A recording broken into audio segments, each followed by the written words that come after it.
9:34, ya estamos de vuelta. Este 1 de enero del año 2019, no solamente es el primer día del próximo año, sino que también Brasil vive su cambio de mando, donde Jair Bolsonaro se transformará el nuevo presidente de esa nación. Una elección que no estuvo exenta de polémicas debido al perfil ultraconservador de este político que deberá enfrentar diversos desafíos en su mandato, como la economía, la inseguridad, la reforma previsional, entre otras. Para conocer más detalles de lo que se puede esperar el pueblo brasileño luego de este cambio de gobierno, estamos junto a Paz Milet, analista internacional de la Universidad de Chile. Paz, gracias por acompañarnos esta jornada. Un cambio de mando atípico por la fecha, por primero que todo. Exactamente. Pero de todas maneras genera un cambio importante en cómo se ha ido llevando la política en Brasil en los últimos años. Es un cambio radical pensando en los últimos gobiernos.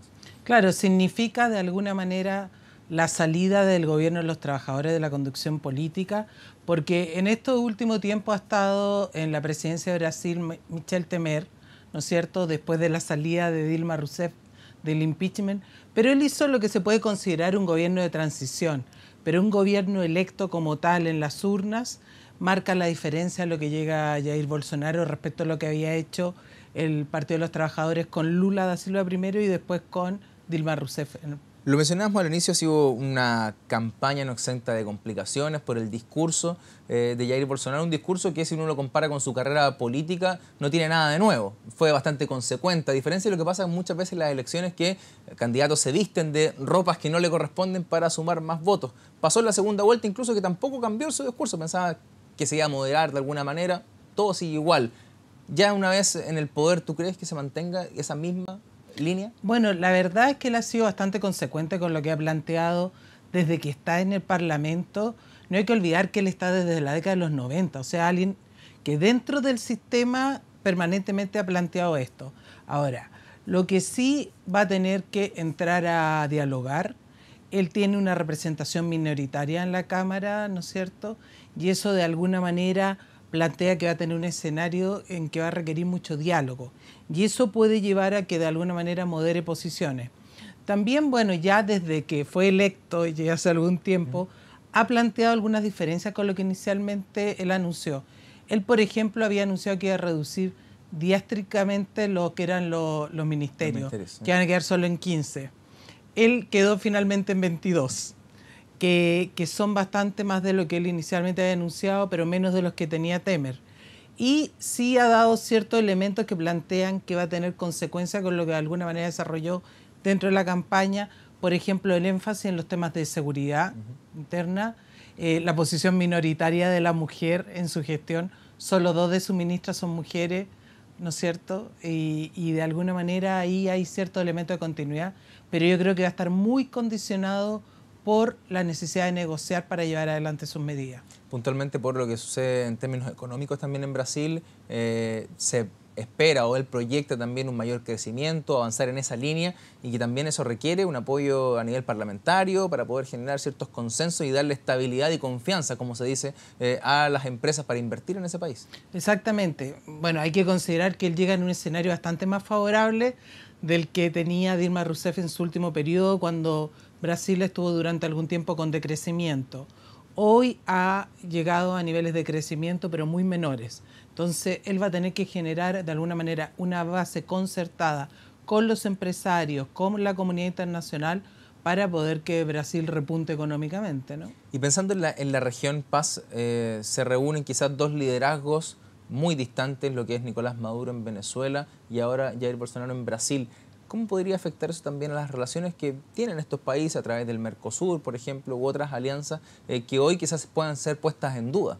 Bueno, él ha sido claro en que uno de los temas que él más cuestiona, ¿no es cierto?, es la situación venezolana. Ha sido muy firme en ese sentido. Yo creo que desde esa perspectiva él va a mantener la idea del congelamiento de Venezuela en el Mercosur, que Venezuela hoy tiene congelada su participación, y va a ser muy duro respecto a la participación de foros internacionales del gobierno venezolano. Ahora, el gran tema en cuestionarse es cómo se va a plantear frente a la situación de los migrantes en la frontera con Brasil, porque él ha hablado incluso de generar, ¿no es cierto?, campamentos humanitarios, que de alguna manera necesita el espacio de la comunidad internacional que intervenga ahí, y no ha hablado muy claramente respecto a cuáles van a ser las medidas si él va a plantear algo a nivel de concertación regional, cómo va a enfrentar eso, porque esa es una situación que tiene en la frontera. Sin duda ha sido bastante crítico y fundamentalmente en su campaña habló del campamento humanitario. Pero yo creo que él derechamente va a tener una posición muy dura con Venezuela desde el inicio, y así lo ha mostrado desde su campaña y desde que fue electo. ¿Se le avisora como el principal aliado o vínculo de Donald Trump en la región? No necesariamente. La verdad es que todo depende. Donald Trump nos ha dado señales muy, muy poco claras con respecto a la región. Nosotros veíamos que iba a tener una mayor cercanía con Colombia, por ejemplo, y ya 2 veces ha cancelado una visita a Colombia. Con Brasil sí puede ser un foco de relacionamiento con Bolsonaro, sobre todo porque le interesa a Brasil por un término energético a Donald Trump. Pero la verdad es que todo depende de cuáles son las prioridades en su momento que establezca Trump. Trump nunca nos da señales muy claras y sí sabemos que Brasil es prioritario para él por el tema energético y por el posicionamiento que tiene Brasil a nivel, ¿no es cierto?, regional. Es en sí una subregión. Claro, es un país bastante grande y con mucho potencial. Podría Mucho ser recurso. quizás la forma de llegar a este lado del continente por parte de Estados Unidos. Y en particular de este cambio de mando, es un cambio de mando también marcado por no solamente los anuncios en términos de seguridad, sino por la fuerte seguridad que se va a desplegar en la jornada del 1 de enero, con incluso participación militar para resguardar la seguridad de una persona que ya fue atentada durante la campaña. ¿Crees que ese clima político, de alguna manera, de tener esta seguridad tan marcada, pueda también tensionar el ambiente en Brasil? Yo creo que hay una serie de elementos. O sea, se espera la población en general, de alguna manera eligió a Bolsonaro porque quería mayor seguridad, quería intervención, ¿no es cierto?, en seguridad interna cada vez más decidida las Fuerzas Armadas, que van a tener un rol fundamental durante este gobierno. O sea, 7 u 8 ministros son militares. Entonces él de alguna manera le está dando un posicionamiento fundamental y la población en sí no es contraria a eso. La legitimidad de las Fuerzas Armadas es amplia en Brasil y esperan que salga seguridad. Pero sí va a haber un escenario tenso porque ya hay, ¿no es cierto?, partidarios de Lula da Silva, congresistas que han dicho que no van a participar en el cambio de mando. Se da un clima, ¿no es cierto?, tensionado no solo por la presencia de una seguridad que espera que exista la población, sino por un clima político muy enrarecido desde la llegada desde la elección de Bolsonaro. Entonces yo creo que ese va a ser fundamentalmente el elemento de tensión. Ahora, sí, Bolsonaro va a tener una seguridad bastante fuerte. Él, después del atentado que hubo durante la campaña en general, ha medido muchas sus apariciones públicas, sí, y se espera que de alguna manera tenga durante toda su gestión un resguardo muy especial. En ese sentido, pensando en el clima interno, Brasil viene de escándalos de corrupción importantísimos que afectaron a más alto nivel, digamos, hasta la presidencia de la República en ese país. ¿Cómo pasar de ese clima enrarecido a lo que propone Bolsonaro, que de alguna manera esta sensación de limpiar, ¿no?, de poder ordenar un poco el gobierno? ¿Está el espacio político para poder realizar eso pensando en la férrea oposición que va a tener en el Parlamento? Bueno, ese va a ser un tránsito lento, que desde mi perspectiva va a superar lo que es el gobierno Bolsonaro. Inicialmente habían expectativas de que Bolsonaro durante su gestión iba a poder hacer cambios muy profundos, pero la realidad, los hechos, dicen lo contrario. Estos escándalos de corrupción han afectado endémicamente a la política brasileña. Si uno ve el Parlamento actual, gran parte de los congresistas están afectados por escándalos de corrupción, han estado vinculados directa o indirectamente. Nosotros situamos mucho la lógica del PT, pero la verdad es que el PT tiene pocos congresistas vinculados con los escándalos directamente. Entonces, superar lo que esto ha significado para la política brasileña es un proceso de largo plazo. Sin duda, Bolsonaro va a poder desarrollar una serie de medidas paliativas, compensatorias, el inicio de un proceso de depuración, pero esto va a llevar mucho más que un simple periodo presidencial. O sea, en ese sentido, lo que se va a poder lograr, al menos en la proyección, serían, no sé, los cambios, bueno, ¿cierto?, en los mandatos, ciertos puntos claves para, de alguna manera, esta señal, ¿no? Señal de que va a modificarse la política, pero en el fondo eso va a tardar mucho más. Claro, porque es un proceso que lleva mucho tiempo y ha significado una forma de hacer política. Entonces, cambiar esa lógica hacer un cambio generacional, que salgan realmente los que han estado involucrados con estos casos, va a ser un tema de más largo plazo. Un punto que tiene Bolsonaro, que tiene una carrera política, hay una trayectoria detrás, porque muchas de estas, cuando ocurren este tipo de problemas en política interna, siempre aparecen outsiders, ¿cierto? Yo no soy de la política, vengo a solucionar esto desde fuera. En este caso, él presenta este discurso agresivo, conservador desde la política, y hoy se enfrenta también a solucionar de alguna manera el clima interno desde la política. ¿También eso le resta mérito de alguna manera? ¿Le complica aún más el hecho de avanzar? Yo creo que no, porque él de alguna manera conoce la lógica política, ha estado en el Parlamento, sino que los límites que él puede tener es de esa misma forma, como decíamos, de hacer política de la lógica imperante. Él ha transitado por distintos partidos desde que está ¿no es cierto?, en el Parlamento, pero nunca ha tenido una acción pública. Él nunca ha salido a desarrollar en un cargo de elección o a desarrollar algún ministerio. Es primera vez que lo hace. Y ahí puede estar su principal limitante, en el tema de la gestión pública.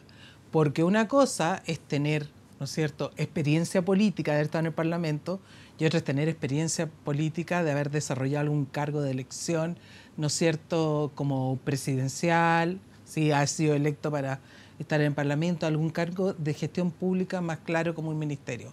Ahí puede haber limitantes porque además va a tener que generar mucho consenso y aunar las fuerzas muy diversas que lo acompañaron en la llegada al poder. ¿Lo ves en ese sentido en una posición de mucho error no forzado, no solamente en el ámbito político, sino que también en lo comunicacional? Bueno, es que yo creo que ahí ha habido una estrategia que de alguna manera puede permanecer durante la presidencia. Si tú ves, y sobre todo después del atentado, él se ha arrestado. Él aparece bien poco haciendo determinadas declaraciones, dando ciertos rumbos, dando señales respecto a las elecciones que hace. Yo creo que de alguna manera se va a buscar cuidar su capital político. Y los que van a hacer la parte más comunicacional, más ¿no es cierto?, del día a día, van a ser otros personeros como lo que ha sido hasta ahora, incluso sus propios hijos, que han salido a hacer las declaraciones un poco más conflictivas. Entonces, de alguna manera, los errores van a ser vinculados con otras personas y él va a buscar cuidar su capital político.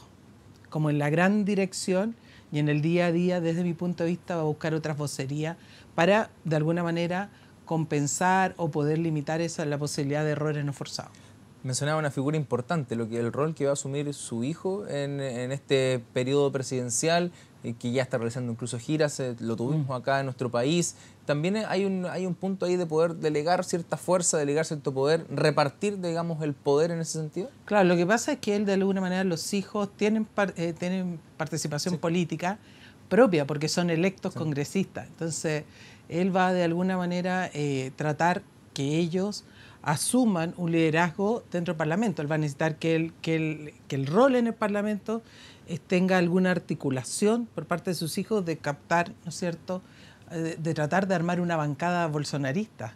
Y ese, de alguna manera, es el rol que se ve en sus hijos. Ahora, Eduardo, el que vino, él de alguna manera el que tiene más visibilidad en esa perspectiva. Hay otro hijo al que recientemente se lo ha vinculado con algún escándalo que está siendo investigado. Entonces yo creo que la figura de Eduardo va a ser mucho más fuerte dentro de los hijos. Y ahí es buscar ese punto de poder generar el diálogo en el Parlamento, que sea ese el nexo para poder buscar acuerdos y que le permita avanzar en su programa de gobierno, que sin duda es ambicioso pensando en las dificultades que va a tener en términos políticos. Exactamente.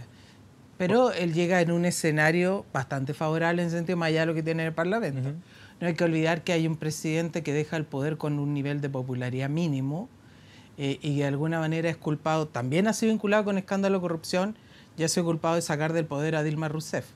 Bolsonaro tiene el respaldo que le dieron las urnas y eso marca una diferencia bastante importante con Temer. Viene por ahí con una luna de miel, como se dice, mucho más extensa. Por lo que ocurrió en el periodo anterior, quizás Michel Temer viene pagando los costos políticos de una mala administración, de los problemas de la corrupción, y que sin quizás quererlo se vio involucrado en todo esto, pero a raíz de este escenario, quizás tú crees que va a haber mayor paciencia respecto a la instalación del gobierno. Mayor paciencia, pero no tanta. La verdad es que los analistas brasileños te dicen que la luna de miel de Bolsonaro no sería muy larga, porque hay expectativa, uno, en la situación de seguridad interna.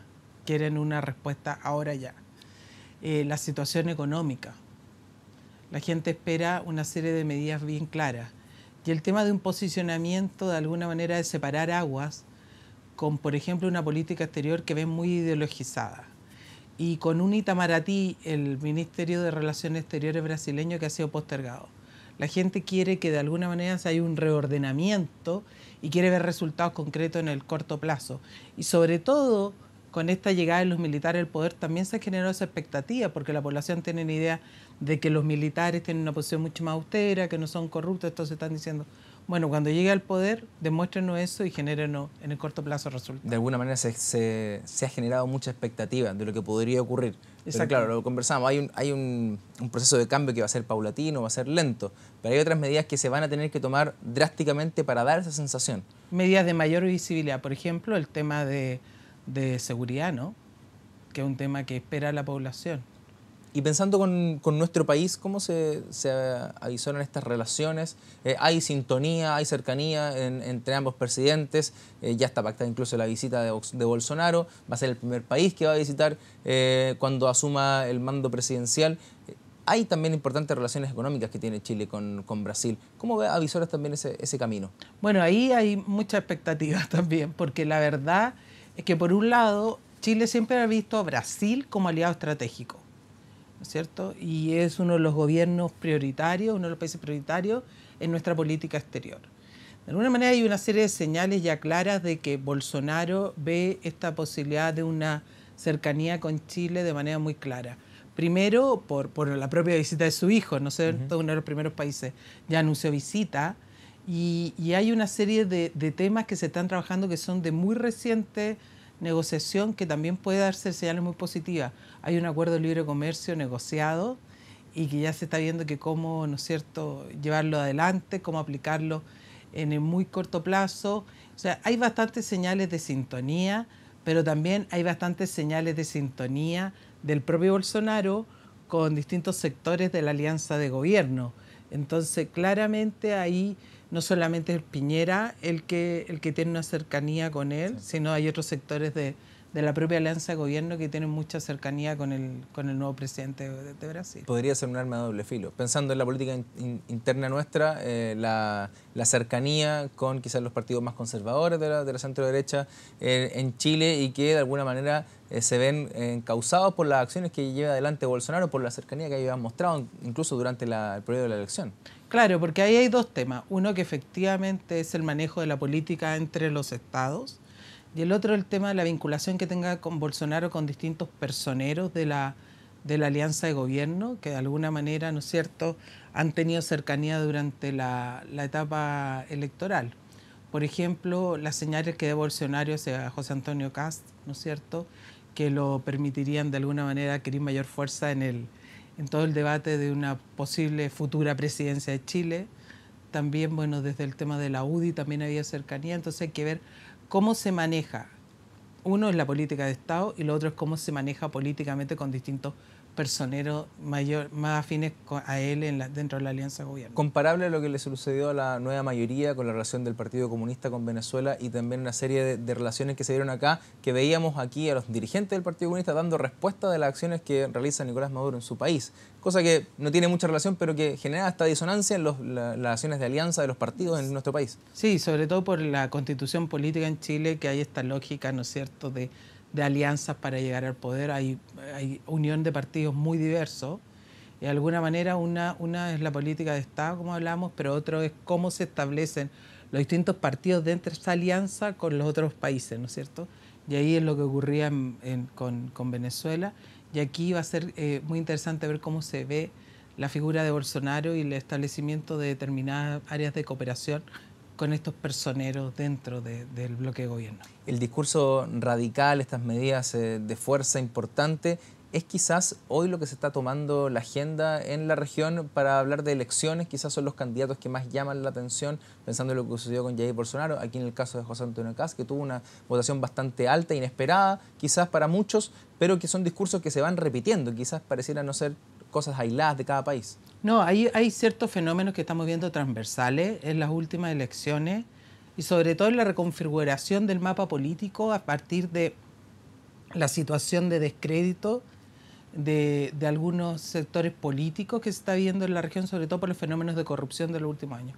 Y si uno ve, uno del tema es la llegada con un discurso mucho más conservador, ¿no es cierto?, que se relaciona de alguna manera con extrema derecha, pero que no siempre es así. Claro. Entonces no se puede generalizar, pero un discurso más conservador, de alguna manera de reacción frente a una agenda más liberal, que en el último tiempo se ha planteado en nuestros países, por ejemplo, desde la perspectiva del matrimonio igualitario, el tema del aborto, ¿no es cierto? Pero también hay otro fenómeno muy interesante de ver, que estos fenómenos más de conservadores están muy relacionados con una llegada al poder, ¿no es cierto?, o una cercanía al poder de, por ejemplo, la iglesia protestante, que es un factor que se ve en Brasil, que también se está viendo acá, y que se vio en la última elección de Costa Rica, donde los candidatos para la presidencia era una persona que tenía mucha cercanía con la iglesia protestante. Habla del descrédito también de la iglesia política. Se está ocupando quizás ese espacio. De la iglesia católica en general. De la iglesia católica, me cambié de palabra, además. Pero ese es un espacio que se está utilizando hoy quizás por las iglesias protestantes. Exactamente. De la mano también de figuras políticas, quizás algunos outsiders fuera de partido, pero otros que tienen este discurso ya hace bastantes años atrás. Claro, la iglesia protestante a través de esta lógica más conservadora está adquiriendo expresión política. Importante. Y eso se ha visto en varias de las últimas elecciones que han ocurrido en América Latina. Paz Milet, analista de la Universidad de Chile. Gracias por acompañarnos esta jornada y que tengas un feliz año 2019. Igualmente. Gracias a ti. Muchas gracias. Nosotros